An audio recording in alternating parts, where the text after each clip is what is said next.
You may not have had the year you wanted so far, but maybe you're having the year that you need. Grow, learn to be alone, and find peace with your darkest thoughts. Maybe this year, although not what you wanted, is exactly what you needed to prepare you for better things to come. Remember, it's all part of the journey, so just stay the course.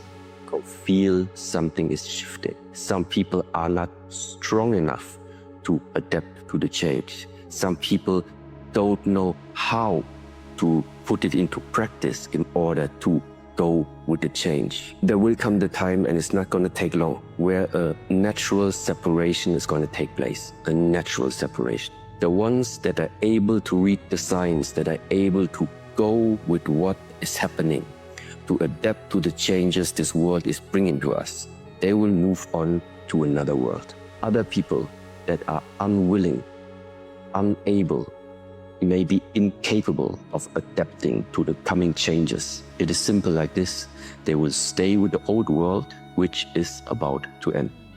This is my question to you. When you gonna free yourself, how long are you gonna stay in this pain expecting change to happen in your life? How long are you gonna stay in this situation expecting things to change in your life? You've been here for the last year, the last 5 years, the last decade, staying in the same mess, accepting the same mess, and wondering why you're stressed, wondering why you're not happy, wondering why you're not fulfilled, wondering why you're not experiencing the life that you deserve to experience. When you gonna free yourself from the pain? When you gonna free yourself from settling for less? Because I want to tell you right now, you don't have to accept it. I know you know that, but I need you to feel that, understand that. You don't gotta accept it. You have to stay where you're just tolerated and not celebrated. You don't have to stay where you're not happy. You don't have to stay where you're not being better. You don't have to stay where you're suffering. You can free yourself from it. When you look back on it, you'll find that your whole life is a series of remarkable coincidences that initially look like difficulties or setbacks, but in retrospect, they contain within them valuable lessons that you needed to learn in order to achieve the goals that you achieved. Remember this when life gets tough. Life is a lot like driving. Sometimes you get lost, and sometimes you have to take streets you don't like. Maybe they're full of traffic, or maybe they're too bumpy, but they lead you where you need to go. Each rough patch has a purpose that will teach you a lesson and make you stronger. You might not get why you're on a hard road, but trust the process. Every path, no matter how hard, is needed for your growth. The bumps in the road are steps to where you need to be. Keep going, even when the way is unclear or crowded. You have a place you're meant to reach. The funny thing about life is that we can have so much and still feel something's missing. There's always that empty spot making us wonder why. We make excuses, looking for reasons for this feeling, wondering if there's a fix. It's because we can't let go, holding on to a dream of a perfect life. We forget that good things take time. Most people will doubt you at the beginning, including yourself, but that will all change if you keep putting in the work. Yes, you'll make mistakes, but there's no substitute for effort. That's something that nobody can take away from you. It's hard to count somebody out that never quits, and that's you. They don't see it yet, and you might not either, but soon you will. Stick with it until you figure it out. Like everyone else, you want to learn the way to win, but never to accept the way to lose. To accept defeat, to learn to die is to be liberated from it. So when tomorrow comes, you must free your ambitious mind and learn the art of dying. And that is the instinct you need to fight. You need to push back, to smash into the ground. Do not take the easy way out. Do not give up based on instinct.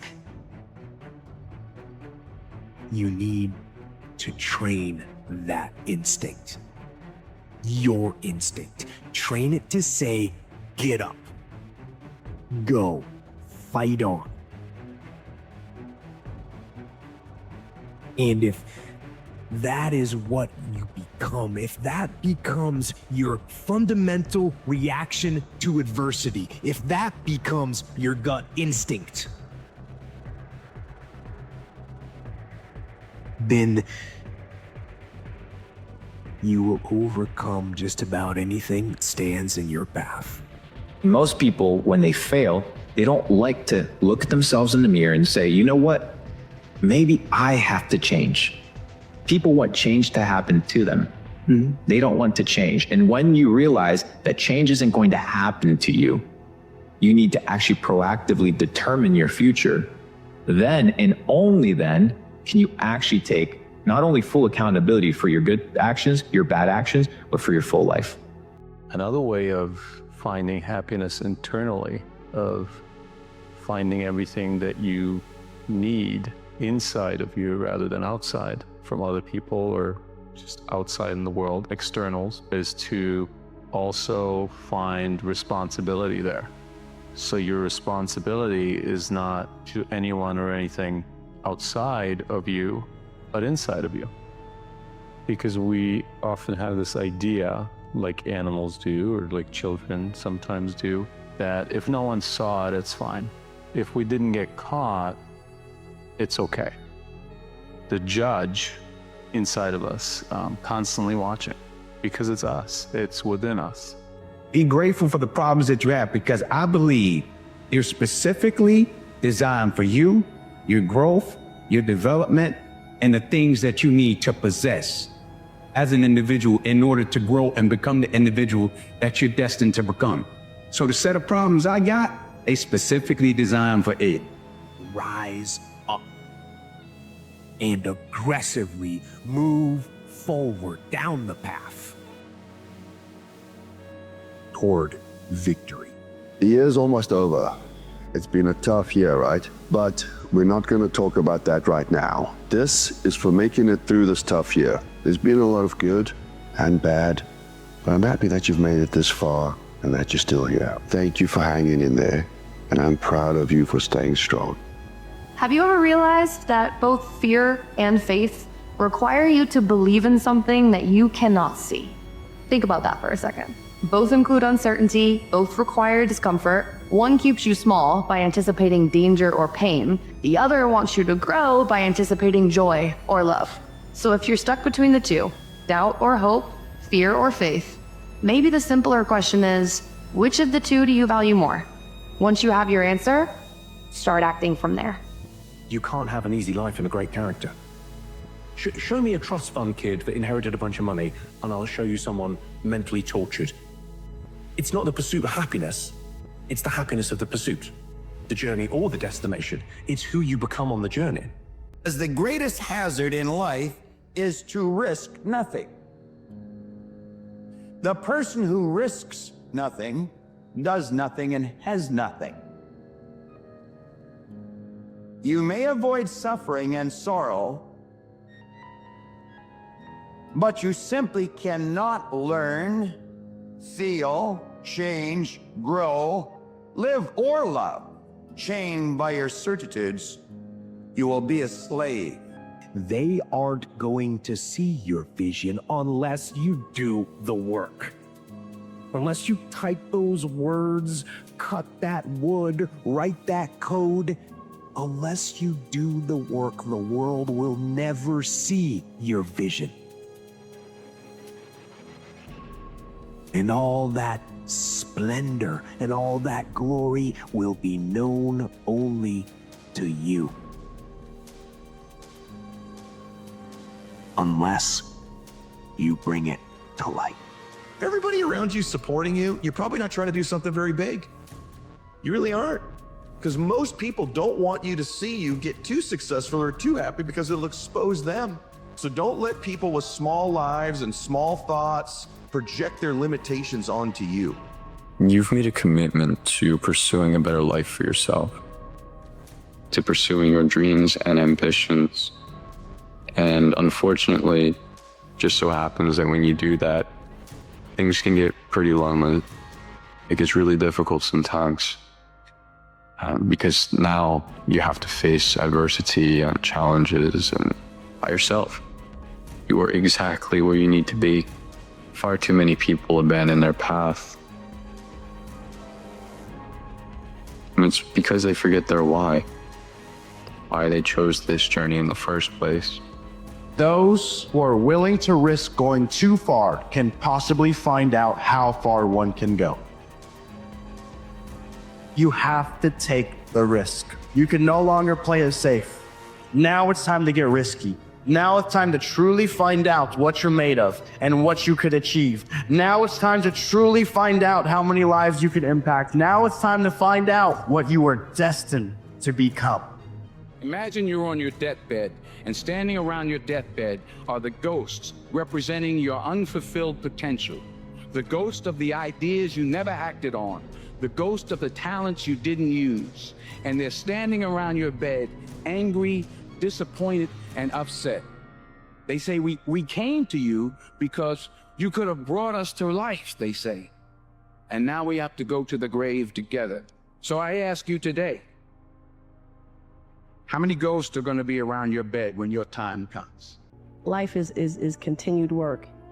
It's constant learning. You know, we should constantly be working, maybe not physically working, but we could be spiritually, emotionally working toward bettering ourselves and bettering the lives of others around us. I don't believe in getting comfortable just because everyone says you've arrived. We should never be comfortable where we are. You know, we should always be aspiring to know more and to better ourselves and to improve ourselves, you know, to improve ourselves, because that's how we improve the world around us, by working within us. We're all looking for this golden purpose. Is it this? Is it that? Is it making money? Is it my family? Motherfucker, the purpose is you. Every fucking day I wake up and I don't want to do some fucking shit. I'm like, okay, man, do you want to be a bitch today? Do you want to walk around all day knowing that you could, but you didn't? You're in the fucking dungeon, but guess what, motherfucker? I'm still going to get it.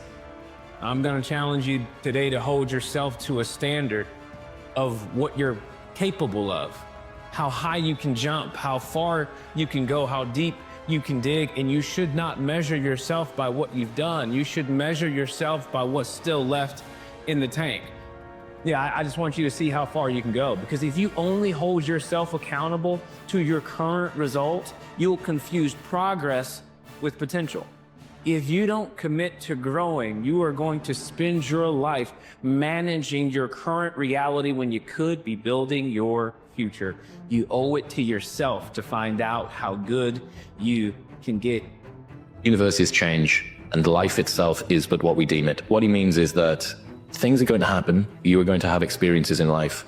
Almost all of the important impacts of how those experiences change you are going to be the story that you tell yourself about what that experience means. You know, the framing that you place around the present moment largely determines your experience of it. And this is where having confidence in yourself, an undeniable stack of proof that you can deal with whatever is put in front of you, is super important. If you're aiming towards greatness, you don't get there by what other people think. You can't make decisions based on what anyone else thinks. It doesn't work that way. I'm not changing one note with the idea of they might not like this, so I'm going to change the note. Never, ever, ever. Not one note, not one word. You're gonna start to get after it. Want to ask you a question? What are your fears? What are you scared of? Something that's blocking us, that's holding us back. Some people call fear false evidence appearing real. You acknowledge it, you take it into account, and you carry yourself accordingly. There are times that we should proceed with caution, but it's the difference between being stopped by fear. It's the difference between having a fear and the fear having you. Live your life at full power. And I believe that that power is already inside you right now. And that the way to access that power is through your second voice. And your second voice is not just the path to accessing that power, but it will also show you where to direct it, to have the biggest impact that you're gonna have in this world. That voice speaks to you in the language of energy. That's how you know what it's saying. So go toward that energy and make a promise that you will constantly move in the direction of the thing that gives you energy, particularly the thing you knew you would do if you knew you wouldn't fail. That voice wants you to go all in. It wants you to experience yourself at full power. So make a promise that you will not wait, that you will not utter the words, not now, but you'll go all in with wherever you are in your life right now. I used to think that there were millions of decisions that we would make and that life was really complicated. I think that I've realized if you want to live at full power and feel the full magnitude of what you can do in this one life that you have, that there's really only one decision. Which voice will you listen to?